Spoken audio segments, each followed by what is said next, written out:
অবৈধভাবে দাদাগিরি গুন্ডাগিরি এখানে এসে বলছে অর্ডার দেখান, আমি এখানে আপনাদের অ্যাসিস্ট করতে আসবো। বিজেপির হাতে তামাক খাচ্ছে, এরা ভুলে গেছে এদের মায়না সাধারণ মানুষের করের টাকায় হয়। বিজেপির বাবারা মায়না দেয় না।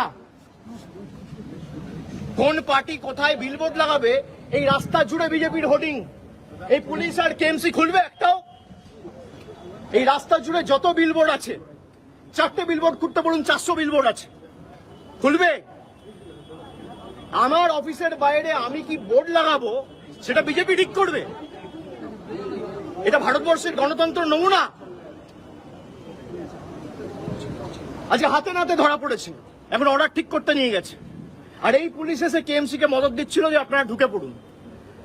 কেএমসির যা তাগিদ তার থেকে পুলিশের তাগিদ বেশি। স্পেসিফিক্যালি 2-4 জন অফিসার আপনারা ঢুকে পড়ুন, মানে তাদেরকে ফোন করে বলেছে আপনি ইন্সপেকশন করতে আসুন। কেউ বাধা দিচ্ছে না। আপনি গ্যাস কাটার নিয়ে ইন্সপেকশন করতে আসেন না, আপনি ফিতে নিয়ে ইন্সপেকশন করতে আসতে পারেন, আপনি টেপ নিয়ে ইন্সপেকশন করতে আসতে পারেন, আপনি 4টে ইঞ্জিনিয়ারকে নিয়ে ইন্সপেকশন করতে আসতে পারেন। আসুন, আমরা খুলে দিচ্ছি, কোনো অসুবিধা নেই। গ্যাস কাটার নিয়ে আপনি ইন্সপেকশন করতে এসছেন, জোর জবরদস্তি। অর্ডারে লেখা রয়েছে ছবি, এটা ছবি কোথায়? ছবি নেই। কমপ্লেন কবে হয়েছে তার ডিটেলস চাইছি, পাচ্ছি না। কারোর বিরুদ্ধে, আর বিলবোর্ড তো বাইরে, আপনি অফিসের ভিতর ঢুকবেন কেন? এটা ইললিগাল ট্রেসপাসিং। কগনিজেবল অফেন্স তো পুলিশের বিরুদ্ধে হওয়া উচিত। এটা তো পাবলিক প্রপার্টি না, প্রাইভেট প্রপার্টি। আপনারা জবরদখল করে ঢুকে এখানে যা ইচ্ছা তাই করবেন। বিজেপি উপর থেকে অর্ডার দিয়েছে বলে? দেশে গণতন্ত্র বলে, সংবিধান বলে, বিচার ব্যবস্থা বলে কিছু নেই? কারোর বিরুদ্ধে যদি কোনো অভিযোগ থাকে আপনি আগে নোটিশ দেবে, নোটিশের বেসিসে হিয়ারিং হবে, অ্যাডজুডিকেশন হবে, লোয়ার কোর্ট, হাইকোর্ট, সিভিল কোর্টে মামলা হবে। বিচার ব্যবস্থা যা রায় দেবে আমরা মাথা পেতে দেবো। বিচার ব্যবস্থার ঊর্ধ্বে তো কেউ নয়। কোন রকম কোর্ট হিয়ারিং ছাড়া, কোন রকম ইন্সপেকশন ছাড়া, কোন রকম আলোচনা ছাড়া বিলবোর্ড খুলতে হবে। জোর করে অফিসে ঢুকে যাও।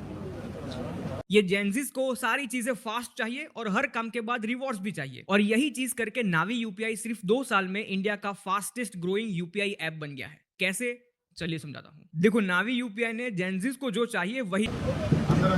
জোর করে তৃণমূলকে কি করে শেষ করা যায়? তৃণমূলের ব্যাংক অ্যাকাউন্ট ফ্রিজ করো, তৃণমূলকে ভাঙো। এত ভয় কেন? মানুষের ভোটে যদি আপনারা নির্বাচিত হন, তৃণমূলকে মিটিং করার পারমিশন দেবো না, তৃণমূলকে মিছিল করার পারমিশন দেবো না, তৃণমূলের নেতাদের আক্রমণ করব, তৃণমূলের পার্টি অফিস ভেঙে দেবো, তৃণমূলের বিলবোর্ড খুলে দেবো। এত ভয় কেন? বিজেপির নেতা আর মুখ্যমন্ত্রী শুভেন্দু অধিকারীকে বলবো যে ক্ষমতাটা প্রয়োগ করছেন তৃণমূলকে শেষ করার জন্য। তৃণমূল ঘাস ফুলের দল, ঘাস যত কাটবেন ঘাস তত বাড়বে, কেটে শেষ করতে পারবেন না। এই ক্ষমতাটা, এই এনার্জিটা, এই এনার্জিটা, এই ক্ষমতাটা আপনি 4টে মানুষের উপকার করার জন্য লাগান। মানুষ আশীর্বাদ করবে, ভালো কাজ করুন। এখানে দেখুন এই যে বোর্ড লাগানো আছে, এর বাইরে হলদিরামের বোর্ড লাগানো আছে। এইটা পাবলিক স্পেসের উপর, এই বোর্ডটা খুলবে কেন? আন্ডারস্ট্যান্ডিং হয়ে গেছে।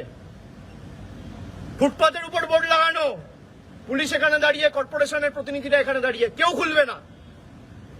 আজকে যারা একের পর এক অবৈধ বিল্ডিং করেছে সবার 7 খুন মাপ।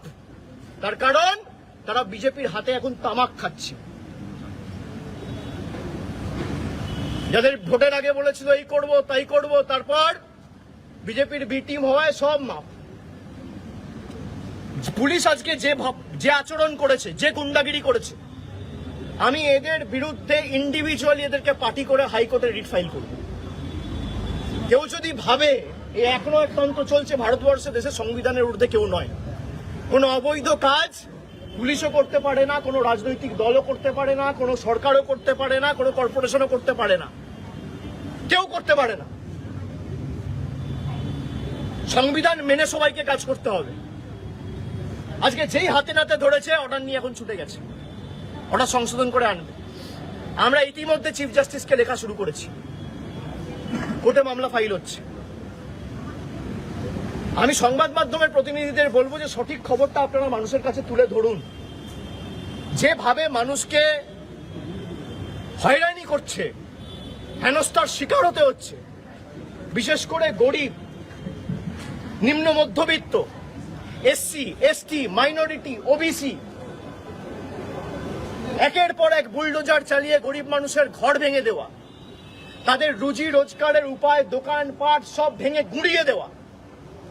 একটা গরিব মানুষ যদি রাস্তায় রয়েছে, তাকে একটা বাড়ি না দিয়ে বিজেপির নেতারা ভাষণবাজি করছে, সে কেন রাস্তায় দুধ গরম করছে? তার জন্য একটা বাড়ি তো করে দিতে পারো না? মুখ্যমন্ত্রী তো তৃণমূলের রাজনৈতিক তৃণমূলের প্রতিনিধি দল গেছে, তারপর মুখ্যমন্ত্রী ডেকে পাঠিয়েছে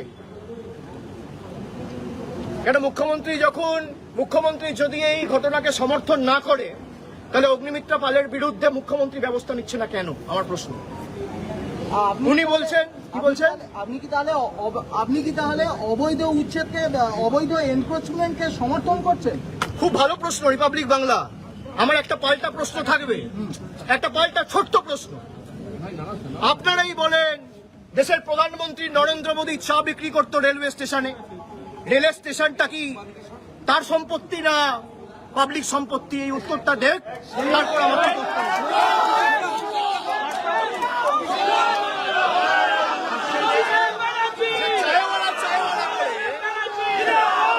খুব ভালো প্রশ্ন। যে চায়ওয়ালা করে ক্ষমতা এসছেন, যে রেল প্ল্যাটফর্মে আপনারা চা বিক্রি করতেন, যে রেল স্টেশনে বা প্ল্যাটফর্মে নরেন্দ্র মোদী চা বিক্রি করত, সেই রেলওয়ে স্টেশনটা কি তার প্রাইভেট প্রপার্টি না পাবলিক প্রপার্টি? এই উত্তরটা যেদিনকে বিজেপির নেতারা দেবে, একই প্রশ্ন আপনি আমাকে করবেন, আমি উত্তর দেব।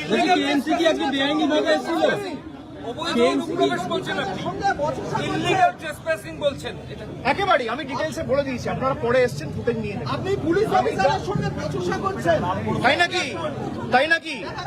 তাই নাকি? আপনারাই তো খবর করেছিলেন, অজয় নন্দ যুক্ত, তারপর পরিজের নাম দিয়েছেন, অনেক কিছু হয়েছে। বলছি কেএমসি তো আবার আসবে বলেছে। পুলিশ আমার বিরুদ্ধে মামলা করবে, আমি হাইকোর্টে লড়বো, সব তো অন রেকর্ড রয়েছে। কে কার সাথে বচসা করেছে সব দেখা গেছে। রিপাবলিকই তো বলেছিল ইডি নাকি অজয় নন্দকে ডেকেছে।